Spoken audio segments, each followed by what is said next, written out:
अरे श्रीमती जी कुछ तो सस्ता लो। नहीं श्रीमान जी, सब बढ़िया लो। इसमें क्या खास बात है? थोड़े में ज्यादा स्वाद, यही तो है इसकी खास बात। क्या स्वाद है? अरे मेरे राजा, सबका राजा आरती और मसाला। अब छोलिया हो या लोबिया, सफेद चने या काले चने, सब कुछ मजेदार बने।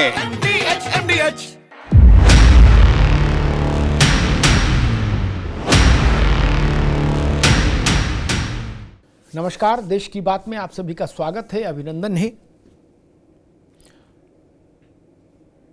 प्रधानमंत्री नरेंद्र मोदी और उत्तर प्रदेश के मुख्यमंत्री योगी आदित्यनाथ, इन दो नेताओं ने विपक्षी दलों की अपने बारे में की गई, यानी मोदी और योगी के बारे में की गई भविष्यवाणियों को असत्य सिद्ध कर दिया। दोनों को लेके विपक्ष के बड़े बड़े नेताओं ने बड़ी बड़ी भविष्यवाणियां की थी, बड़े बड़े आकलन किए थे।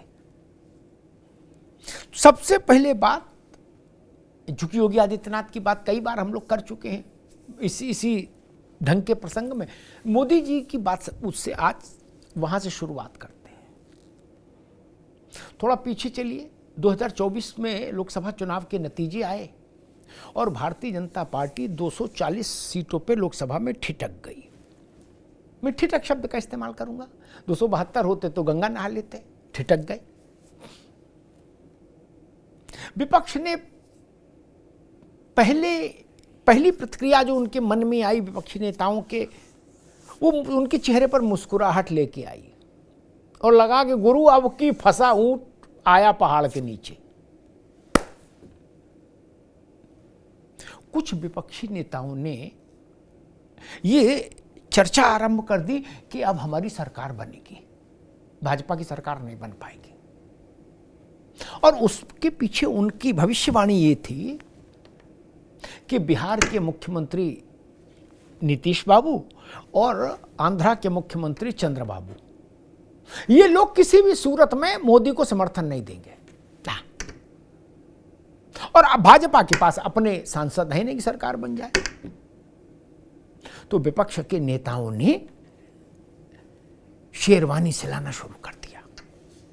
बोले भाई लड्डू वाले को भी व्हाट्सएप कर दो कि तैयारी रखनी है, सिंहासन खाली करो कि हम आते हैं टाइप का मामला बना दिया। लेकिन वो भविष्यवाणी कुछ ही समय टिकी और ध्वस्त हो गई अचानक से, जैसे कोई मंच भरभरा के गिर पड़े। चंद्रबाबू नायडू और नीतीश कुमार ने ऐसा समर्थन दे दिया, बिल्कुल भाईचारे वाला मामला हो गया, झप्पी वाला। विपक्ष को थोड़ा झटका लगा, लेकिन झटके के बाद भी एक उम्मीद जागी। और उसकी ये ऐसा नहीं कि कोई मन में जागी, वाणी से जागी, वाणी में आई। विपक्ष के कुछ बड़े नेताओं ने कहा कि हम अभी सरकार बनाने की कोशिश नहीं करेंगे। पूछा गया क्यों नहीं करेंगे? आप बीतरागी हो गए, बैरागी हो गए? बोले ना, बैरागी नहीं हुए। फिर बोले 6 महीने में सरकार खुद गिर जाएगी मोदी की। फिर सप्लीमेंट्री प्रश्न पूछा कि भैया क्यों गिर जाएगी? अरे बोले ये हम जानते हैं नीतीश और चंद्रबाबू को, जब इन पे इनके वोटर का दबाव पड़ेगा ना, मुस्लिम वोट का, तो सब राइट आ जाएंगे, बिल्कुल राइट टाइम, मोदी छोड़ के भागेंगे। इसलिए 6 महीने बाद तो सरकार हमारी होनी है। ये भविष्यवाणी लुटियन जोन में की जाने लगी। बड़े बड़े नेता बोले, छोटे नहीं। मैं वहां उनके नामों का उल्लेख नहीं करूंगा, आपको याद आ जाएंगे, नहीं गूगल पे देखिएगा तो मिल जाएगा। तो हुआ कि भाई ठीक है, लड्डू होल्ड कर दो, 6 महीने बाद खा लेंगे, लेकिन टाइम तो आएगा ही। वो एक फिल्म का डायलॉग था, अपना टाइम आएगा। तो ऐसे लगा कि मेरा भी टाइम आएगा। और सारी हसरतें, जिसे होता ना कि एक भारत के लोक जीवन में एक कहावत है कि बिल्ली के भाग से छींका नहीं टूटता। क्या रस्सी कमजोर होगी तो छींका टूटेगा? क्या बिल्ली के कहने से नहीं टूटता। ये हमने नहीं बनाई कहावत, ये सैकड़ों साल की है। और मान लीजिए बहुवचन में भी बिल्ली आ जाए, 10-5 बिल्ली भी आ जाए और इसे टकटकी लगा के मटकी को देखते रहें छीके को, तो भी नहीं टूटेगा। वो टूटेगा तभी जब रस्सी कमजोर हो जाएगी। अब मोदी जी ने रस्सी मजबूत कर दी तो छीका टूटा, क्या हिला भी नहीं।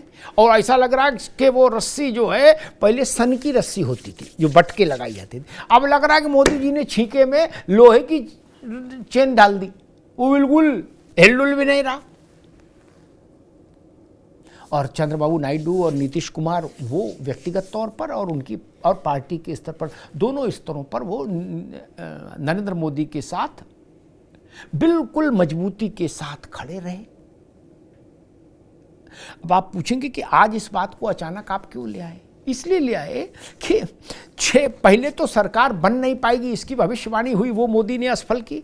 फिर भविष्यवाणी हुई कि बन गई लेकिन 6 महीने बाद गिर जाएगी, मोदी ने उसको भी निष्प्रभावी किया।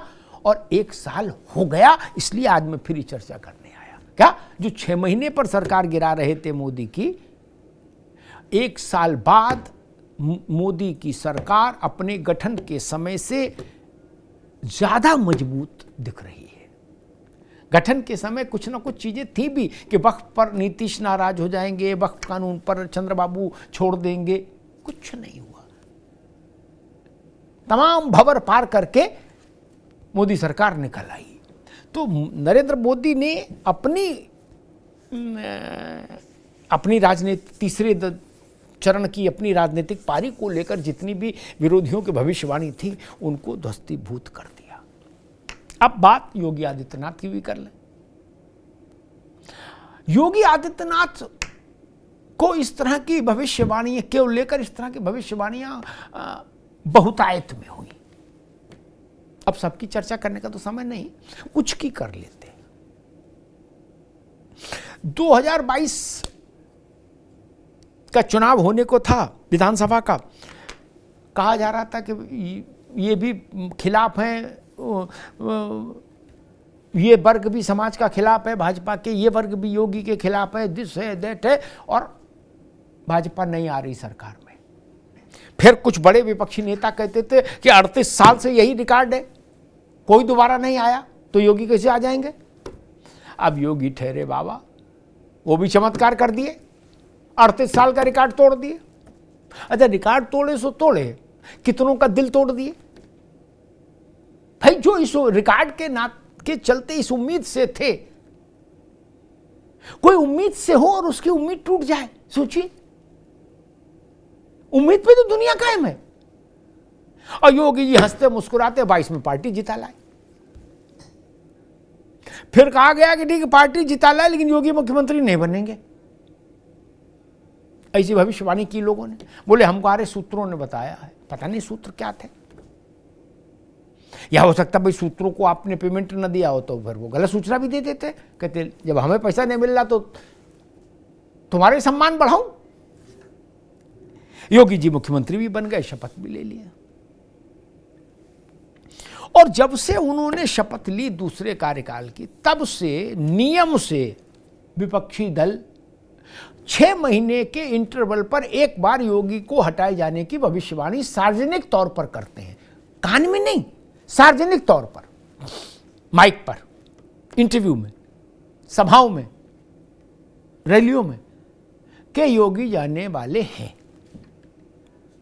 और हर तारीख निकल जाती है वैसे टाएं टाएं फिस की तरह। यहां भी वही स्थिति है कि भाई बिल्ली के भाग छींका कैसे टूटेगा? छींका अपनी ही कमजोरी से टूटेगा। अब आ जाइए 2024 के चुनाव में। बड़ा रोचक कथा है। 2024 के चुनाव से पहले अरविंद केजरीवाल से लेकर समाजवादी पार्टी के अध्यक्ष अखिलेश यादव तक ने सार्वजनिक घोषणा की कि हमारे पास पक्की जानकारी है। लोगों ने पूछा क्या भाई साहब? कि लोकसभा चुनाव के बाद योगी हटा दिए जाएंगे। बात हो गई, सब डील तय हो गई है दिल्ली में, योगी जा रहे हैं। बस इधर लोकसभा का चुनाव आया और उधर योगी को हटा देंगे। लोकसभा का चुनाव आ गया। अब उत्तर प्रदेश, दिल्ली वालों ने अपने शेरवानी दिल्ली के हिसाब से बनवाई, यूपी वालों ने अपने यूपी के हिसाब से बनवा ली। उन्होंने कहा हमारा भी शायद नंबर लग जाए। लेकिन फिर मैंने कहा कि योगी तो योगी, कुछ नहीं हुआ। लोगों ने कहा था कि परिणाम आने के 1 महीने के भीतर हटा दिए जाएंगे, एक बड़े नेता ने कहा। दूसरे बड़े नेता ने कहा नहीं 2 महीने के भीतर हटाए जाएंगे। बीत गया, 1 साल हो गया, परिणाम आए 1 साल से ज्यादा हो गया, 14 महीने हो गए परिणाम आए। अब तो योगी तो कहीं नहीं गए, और लेकिन फिर भी लोग मानते नहीं। मजे की बात देखिए, हम ऐसे भविष्यवाणी करने वालों के साहस को दाद देना चाहेंगे। हमारी भविष्यवाणी मासिक आधार पर असत्य सिद्ध हो रही हो तो हम अगली भविष्यवाणी करने से पहले 100 दफा सोचें, झिझकें, हिचकें कि भाई बड़ी बदनामी हो रही है, क्या सब बात गलत निकल रही। लेकिन नहीं, नेता भी नेता है, ठोके रहो कलेक्टरगंज, झाड़े रहो कलेक्टरगंज, कानपुर में कहते हैं। मुझे लगता है कि मोदी और योगी को लेकर ये जो भविष्यवाणियों की आंधी है ना, ये केवल और केवल हम भविष्यवाणी करने वालों की इच्छाओं का प्रकटीकरण है। उसके अंदर भविष्यवाणी जैसा कुछ नहीं है, ना सूत्र है, ना कोई समाचार है, ना कोई तंत्र विद्या से जानकारी है। क्या उनकी इच्छा ऐसी होती है कि भाई मोदी की सरकार 6 महीने में गिर जाए, तो वो बोल देते हैं कि 6 महीने में गिर जाएगी सरकार। लोगों को लगता है इनके पास कुछ समाचार है ना। योगी हट जाएं उत्तर प्रदेश के मुख्यमंत्री पद से, जिनकी ऐसी इच्छा है वो हर 2 महीने बाद माइक पर आते हैं, कहते अब की बात तय हो गई, डन हो गया, फाइनल हो गया, 15 दिन में योगी हट रहे हैं। वो उनकी इच्छा होती है कि 15 दिन में योगी हट जाएं, या अब तो हट जाएं भाई, 2 बार शपथ ले लिए, क्या करेंगे, कितना शपथ लेंगे। तो ये 2 नेता ऐसे हैं देश में जिन्होंने अपने बारे में अपने प्रतिद्वंदियों की हर भविष्यवाणी को ध्वस्तीभूत कर दिया। अब या तो भविष्यवाणी करने वाले गड़बड़ हैं, या इनका सितारा बुलंद है, कुछ तो है। वो भाजपा के भीतर इस कहावत को दोहराने वाले तमाम लोग हैं कि भाई बिल्ली के भाग से छीका नहीं टूटता। वो करे इन दोनों नेताओं के मामले में यही प्रसंग लागू होता है। और ऐसा भी लोग कहते हैं कि जंगल का शेर या जंगल में शेर तोता के, खरगोश के, बकरी के भविष्यवाणी से नहीं खत्म होता। आपने कभी सुना कि जंगल में तोता ने भविष्यवाणी की, या कौवे ने की, या कबूतर ने की, या बकरी ने की, या तेंदुए ने की? क्या शेर का राज खत्म, आज से हम हो गए? नहीं ना। शेर तभी गया जब शेर का समय आ गया। ये भी कुछ लोग कहते हैं। हालांकि राजनीति में शेर वही जिसके ऊपर जनता का आशीर्वाद। राजनीति में कोई जनता की कृपा और आशीर्वाद के बिना शेर नहीं हो सकता। आप जनता से जुड़े हैं तो आपको किसी भविष्यवाणी की परवाह करने की जरूरत नहीं, व्यक्तियों की। केवल जनता का जनादेश, जनता का आशीर्वाद ही किसी भी नेता के माथे पर अक्षुण्य राजयोग लिख सकता है। इसके अलावा कोई माई का लाल किसी के माथे पर अक्षुण्य राजयोग नहीं लिख सकता। धन्यवाद। थोड़े में ज्यादा स्वाद, यही तो है इसकी खास बात। वाओ मामा, क्या स्वाद है। अरे मेरे राजा, सबका राजा आरती और मसाला। दादी के हाथों का जादू और खुशबू से महकता घर, माँ की मुस्कुराहट और खाने की सुगंध। MDH गरम मसाला, क्योंकि हर रिश्ता है स्वाद से जुड़ा।